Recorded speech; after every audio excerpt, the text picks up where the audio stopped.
নমস্কার বন্ধুরা, কেমন আছো তোমরা সবাই? আশা করছি ভালো আছো। আমি সুপর্ণা, আমার চ্যানেলে তোমাদের সবাইকে স্বাগত।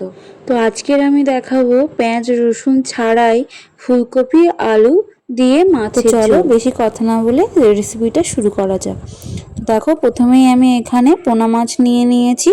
মাছের ভিতরে এবার আমি একটু সামান্য লবণ আর হলুদ দিয়ে মাখিয়ে কিছু সময়ের জন্য রেখে দেবো।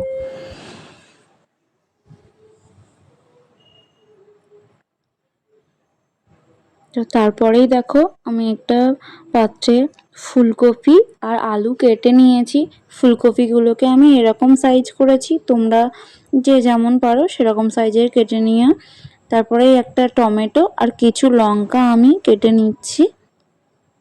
দেখো, এখানে একটা পাত্রে আমি জল নিয়ে নিয়েছি, তাতে একটু সামান্য লবণ দিয়ে আমি ফুলকপিগুলোকে একটু ভাপিয়ে নেব, যাতে পোকা থাকলে সেগুলো বেরিয়ে যাবে। ফুলকপি আর আলুটাকে একটু সামান্য ভাপিয়ে নিয়েছি।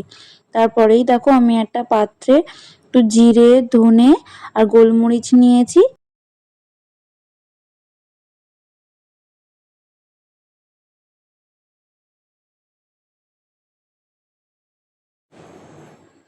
তারপরেই দেখো, একটা কড়াইতে প্রথমে আমি ধনেগুলোকে দিয়ে দেব।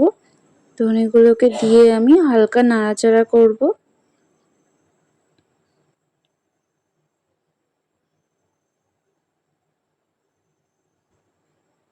তারপরেই দেখো, আমি গোলমরিচগুলোকে দিয়ে দিচ্ছি। তারপরেই আমি জিরেটা দিয়ে দিয়েছি। দেখো, তারপরে একটা কড়াইতে আমি কড়াইটা ভালো করে গরম করে এক বাটি তেল দিয়ে নিলাম। যে মাছগুলোকে আমি লবণ হলুদ মাখিয়ে রেখেছি, সেই মাছগুলো আমি এবার একে একে ভেজে নেব। দেখো, কড়াইটা ভালো করে গরম করে নেবে, না হলে মাছগুলো কড়াইতে জড়িয়ে যেতে পারে। তো প্রথমে ভালোভাবে আমি কড়াইটাকে গরম করে নিয়ে মাছগুলোকে দিয়েছি। দেখো, এখানে আমার মাছগুলোকে ভালোভাবে ভাজা হয়ে গেছে। এবার আমি মাছগুলোকে তুলে নেব। দুপাশই ভালোভাবে ভেজে নিয়েছি। দেখো, তারপরে যে ফুলকপিগুলোকে আমি একটু ভাপিয়ে রেখেছিলাম লবণ দিয়ে, সেগুলোকে আমি এবার তেলে একটু ভেজে নেব। ভালোভাবে ভেজে নেব, যাতে ফুলকপির কাঁচা গন্ধটা চলে যায়। না হলে ভালোভাবে ফুলকপিটা না ভাজলে না তরকারিটা খেতে তেমন ভালো লাগে না। তো তোমরাও ভালোভাবে একটু ফুলকপিটাকে সামান্য লবণ দিয়ে ভেজে নেবে। দেখো, আমি ফুলকপিগুলোকে এরকমভাবে ভেজেছি। ফুলকপিগুলো আমার ভাজা হয়ে গেছে। এবার আমি কড়াই থেকে তুলে নেব। এরপরে আমি আলুগুলোকে ভেজে নেব। সামান্য একটু লবণ আর হলুদ দিয়ে আমি আলুগুলোকে ভেজে নেব। তারপরেই দেখো, আমি ওই তেলে সামান্য একটু জিরে, দুটো তেজপাতা আর শুকনো লঙ্কা ফোড়ন দিয়ে নিয়েছি। কয়েক সেকেন্ড আমি এগুলোকে ভেজে নেব।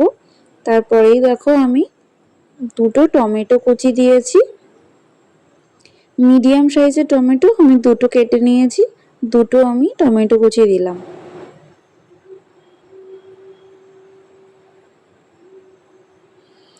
দেখো, আমি একটা বাটিতে আদা জিরে আর কাঁচা লঙ্কা মিক্সিতে পেস্ট করে নিয়েছি। 2 চামচ মতো আমি দিয়ে দিয়েছি। একটু সামান্য জল দিয়ে আমরা মশলাটাকে ভালোভাবে কষিয়ে নেব। তারপরেই আমি একটু দিয়ে দিয়েছি এখানে লঙ্কার গুঁড়ো। দেখো, এখানে মশলা থেকে তেল ছেড়ে দিয়েছে। তারপরে দেখো, এখানে ভেজে রাখা যে আলু ফুলকপিটা ছিল, আমি সেটা দিয়ে ভালোভাবে একটু কষিয়ে নেব। হ্যাঁ, এর ভিতরে আমি একটু চিনি দিয়েছি। সামান্য একটু চিনি দেবে, তাহলে টেস্টটা ব্যালেন্স হয়। দেখো, এখানে আমি একটু লবণ দিয়ে নিচ্ছি।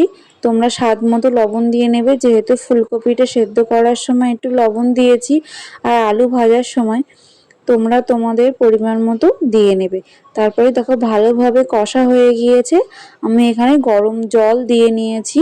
গরম জল দিলে না তরকারিতে একটা ভালো টেস্ট হয়। দেখো, এখানে আমার ঝোলটা ফুটে উঠেছে। আমি মাছগুলোকে এবার দিয়ে দেবো। মাছগুলো দিয়ে ভালোভাবে ফুটিয়ে নিয়েছি।